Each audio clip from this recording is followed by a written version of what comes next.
सूफी, मलामती दरवेश, writer, actor, स्याहपोश बुजुर्ग बाबा मोहम्मद यहिया खान की आप बीती। बाबा जी की जिंदगी के पुरस्रार और अजीब वाकयात, बचपन की शरारतों से लेकर दुनिया के मुख्तलिफ हिस्सों के सफर की दास्तान, रूहानियत की पुरस्रार और सच्ची कहानी, मादाम आबेरे डेविड कौन थी, Z/ZZ क्या होता है, इल्यूमिनाटी तंजीमें दुनिया में क्या कर रही हैं, शैतान के पुजारी और काले इल्म वाले कैसे सदियों पुरानी रूहों से बात करते हैं, काले इल्म और नूरी इल्म में क्या फर्क है, ये सब कुछ जानने के लिए हमारी सीरीज पिया रंग काला देखिए। चैनल को सब्सक्राइब कीजिए, वीडियो को लाइक कीजिए, कमेंट में अपनी राय से आगाह कीजिए। अब चलते हैं अपनी कहानी की तरफ।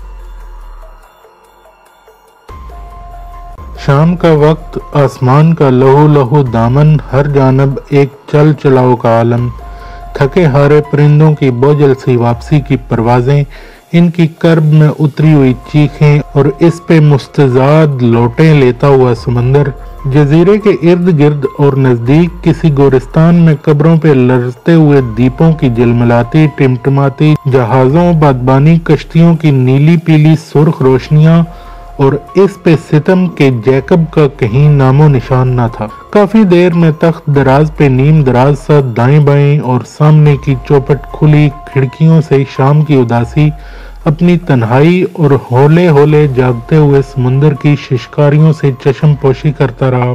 आखिर उठते ही बनी हल्की उठक बैठक की। जब सुस्ती जरा दूर हुई तो वजू करके नमाज अदा की। अब तख्त दराज पे बैठा बैठा सोच रहा था कि जैकब कहाँ मर गया है। अगर उसे कहीं जाना ही था तो मुझे भी जगा कर साथ ले लेता। वक्त देखा तो एहसास हुआ कि ये वक्त तो शाम के खाने का है। यकीनन वो खाने के लिए चला गया होगा, लेकिन खाना तो मुझे भी खाना था। सोचा कि चलो वहीं मादाम आबेरे के फार्म हाउस पे चलते हैं। खाना और जैकब दोनों वहीं पे मिल जाएंगे। बाहर और अंदर अब अंधेरा और खुनकी बढ़ चुके थे। बत्ती रोशन करने की गर्ज से दरवाजे के पास आया तो दरवाजे की पुश्त पे एक सफेद कागज चिस्पा दिखाई दिया। कागज उतारा, बत्ती रोशन की, वहीं खड़े खड़े पढ़ना शुरू कर दिया। जैकब ने लिखा था, प्यारे खान, तुम बड़ी गहरी और मीठी नींद सोए हुए थे। तुम्हारे सुरीले और गुनायत भरे दिलनवाज खराटे, नीम व मुंह और आंखें, चेहरे पे खुली हुई आसूदगी और मासूमियत देखकर यकीन करो चाहने के बावजूद तुम्हें जगाने की जुर्रत न कर सका। तुम शायद जानते हो कि सुकून की मीठी नींद सोए हुए को जगाना एक अच्छे यहूदी को ज़ेब नहीं देता। सोए हुए इंसान की रूह अपने पुराने साथियों से मिलने की गर्ज से आलमे बरज़ख में उतर जाती है या कहीं सैरो तफरी के लिए निकल जाती है। लिहाजा मैं तुम्हारा और तुम्हारी रूह दोनों का गुनहगार नहीं बन सकता था। मैंने आज दोपहर जो किस्सा तुम्हें संजीदगी से सुनाना चाहा और जिसे तुम अपने गैर संजीदा रवैये की वजह से मुकम्मल तौर पर न सुन सके, अगर उसे सुन लेते तो जहां तुम मेरे और आंटी आबेरे डेविड के बारे में बहुत कुछ जान लेते, वहीं मुझे बेपनाह सुकून और तसल्ली का सहारा भी मिल जाता और साथ ही तुम्हें ये भी मालूम हो जाता कि मैं आज इस वक्त कहाँ हूँ और क्या कर रहा हूँ।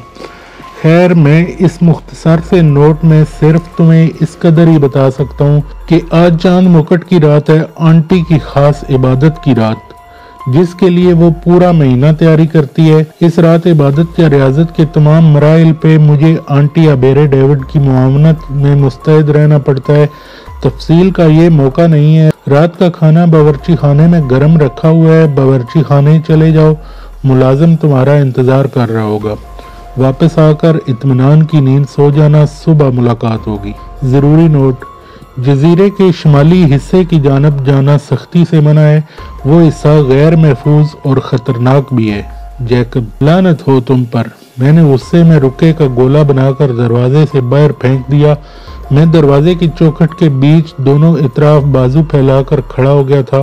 सामने गहरा सब्ज रंगत माइल सियाल समंदर किसी बिखरे हुए देव की मानंद करवटें बदल रहा था। जैसे वो लहजा बलहजा न महसूस अंदाज से आगे बढ़ते हुए शफ्तालू के पत्ते जैसे इस नन्हे से जजीरे को यूं अड़प कर लेगा जिस तरह सावन भादो के शुरुआत में टरटराते सीने से गुब्बारे निकालते हुए बेहंगम से मेंढक तिलचिटों और बरसाती मच्छरों को आगे बढ़ बढ़कर हड़प कर जाते हैं। लैलाए शब आहिस्ता आहिस्ता अपना माशूकी रंग घोल रही थी। समुद्री हवा ने भी धीरे धीरे अपने बादबान खोल दिए थे। सितारे टिके सुरमई आंचल की ओट से पूनम के माए कामल ने अभी हल्की सी झलकी ही दिखाई थी कि माहौल नूर के दुधियाई गुबार से भीग सा गया। एक छन्नाके से मेरे वजदान के तानपुरे की तनी तार को एक खुशबू का लहर या मिजराब बनकर छेड़ गया। तनी तार की जिंजलाहट की बाजगश्त जब एक सैर बनकर मेरे आसाब पर छाने लगी तो मुझे बाबा जी वाली इत्रों की पंजगोशा संदूकची गुले शबू याद आ गई। फिर इतरे गिल, इतरे बादो बारां, इतरे आबे रवां, जैसे 30-30 बरस बाद गुले शबू का ढकना बाबा जी ने खोल दिया हो। समुंदर की ऐसी बेकली और बेचैनी देखकर मान मुझे याद आया कि आज तो चांद मुकुट की रात है, माहे कामल यानी 14वीं के चांद की रात। आज की रात तो समंदर पागल हो जाता है, खूब ज्वार बाटा लाता है। इसके मद्दोजर की बेकल लहरें चकोर बनकर चमचम करते चांद के चेहरे को चूमने की जस्तजू में सतह और किनारों से बहुत ऊपर और आगे तक निकल आती हैं। मैं समुंदर की बिखरी हुई मौजों को बड़ी बरगिश्तगी से अपनी जानब लम्हा बलम्हा बढ़ते हुए देख रहा था, जैसे वो हांका लगाकर मुझे कह रही हूँ कि खान, मर्द बच्चे हो तो थोड़ी देर तक यहीं खड़े रहना, अपने पाँव की रेत न छोड़ना। अगर आज तुम्हें घसीट कर किसी सीपी में बंद करके अपने कुल्ज़मे शबू के लिए बेगोशा संदूकचे में बंद न कर लिया तो मुझे भी समंदर न कहना। फिर सदियों बाद जब कोई बाबा जी इस कुल्ज़मे शबू से इतरे कागा निकाल कर अपने अमामा में लगाएंगे तो तब तुम्हारी क्या क्या और क्यों क्यों के राज खुलेंगे। इसी लम्हा जन से कोई आफत सी उड़ती हुई आई और थप सी मुझसे टकराते हुए अंदर मेरे तख्त दराज पे बेसुध सी ढह गई। शायद मैं सही से इस आफत की जद में नहीं आया था या फिर इसका निशाना गलत पड़ गया था, वरना मेरा चेहरा या बाजू यकीनन जख्मी हो जाते। इस नागानी सूरतहाल ने मुझे पल भर में जेरो जबर करके रख दिया था। तख्त दराज के करीब पहुंचकर इस जबरदस्ती आने वाले मेहमान को जरा गौर से देखा तो ये एक कौवा था जो चूंच खोले मतवाहश नजरों से मुझे देख रहा था।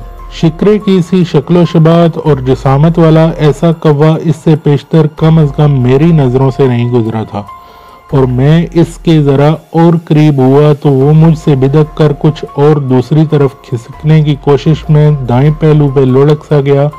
इसके बाजू से लहू रिस रहा था। तख्त दराज पे खून और इसके स्याह सफेद बीट का लंबा सा निशान था, जैसे वो तख्त दराज पे इमरजेंसी में क्रैश लैंडिंग करने वाले जहाज की तरह घसीटता हुआ गिरा था। आधी चोंच खोले वो बड़ी वहशत भरी नजरों से मुझे तकते हुए बुरी तरह हाँफने लगा। मैं एक कदम पीछे हटकर सोचने लगा कि इस वक्त इस जख्मी परिंदे के लिए मैं क्या कर सकता हूँ। यकीनन ये बैर समुंदर के तूफानी बादो बारां में कहीं फंसकर जख्मी हो गया है और इस रोशन कुटिया को जाए पनाह जानकर किसी न किसी तौर इधर आ पड़ा है, या फिर सख्त तेज हवा के रुख ने इसे इस सिमत और इस जगह गिरने पे मजबूर कर दिया है। इसी लम्हे समुंदर की जानिब से हवा के एक तूफानी झक्कड़ ने खुले दरवाजे के पटों को एक जबरदस्त सी गूंजदार आवाज के साथ खट से बंद कर दिया। खुली खिड़कियों के पट भी खड़-खड़ आपस में टकराने लगे। एक अजीब सी अफरा तफरी का माहौल पैदा हो गया था। मैंने एक एक करके खड़खड़ाती हुई खिड़कियां बंद करना शुरू कर दी। तीसरी के बाद चौथी की जानिब बढ़ने ही वाला था कि जख्मी बाजू वाले कव्वे ने कमाल उजलत, हिम्मत और बेचैनी का मुजाहरा करते हुए तख्त दराज से खुली खिड़की की जानिब उड़ने की नाकाम कोशिश की, जैसे उसे एहसास हो गया हो कि ये खिड़की बंद हो जाने से मैं इस जगह कैद होकर रह जाऊंगा। मैं खुली खिड़की को भूलकर उसे पकड़ने के लिए लपका। मेरे हाथ की गिरफ्त इसकी टांग पर पड़ गई थी।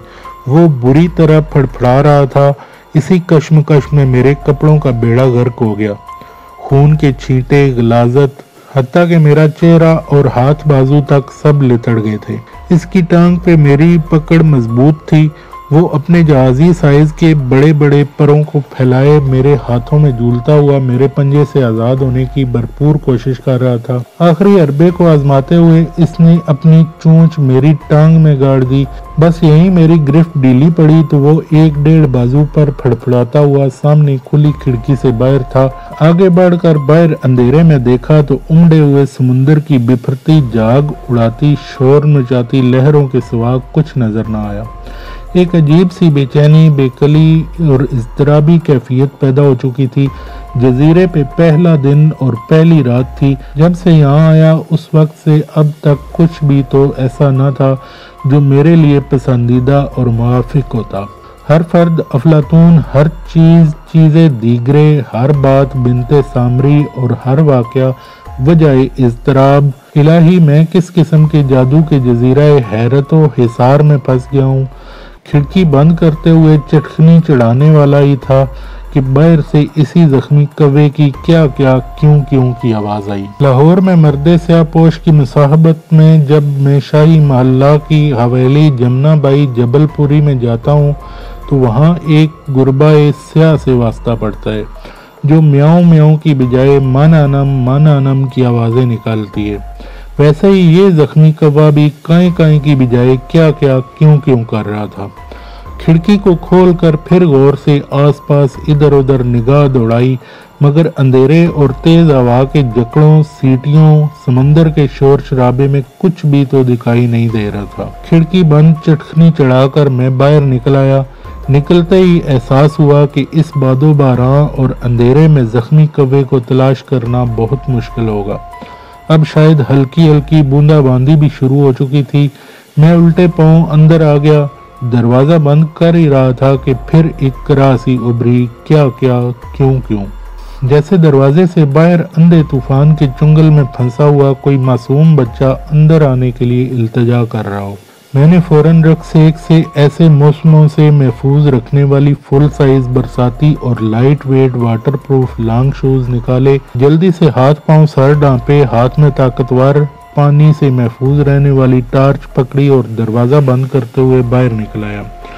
سمندر اپنی روزمرہ کی حدود سے شاید بہت آگے بڑھ آیا تھا۔ 14ویں کا ماہ کامل یقیناً اپنی تمام تر تابانیوں سے جلوہ افروز تھا، مگر اسکاٹ لینڈ کے سمندروں، جھیلوں، دریاؤں اور بہت سے جزیروں پہ اکثر چھائی رہنے والی ازلی دھند کو کیا کہیے، جو آفتاب کی تمازت اور مہتاب کی مفرحت کے درمیان کبھی دبیز اور کبھی مہین پردہ بن کر تنی رہتی تھی۔ آؤٹ آف فوکس چاند کسی محجوب اور معتوب کی طرح بڑا شرمندہ نظر آ رہا تھا۔ میں نے ٹارچ کی زرد روشنی والا بٹن دبایا۔ زرد روشنی خاص طور پر دھندلے اور بھیگے گندلے موسم میں بڑی کارآمد ہوتی ہے۔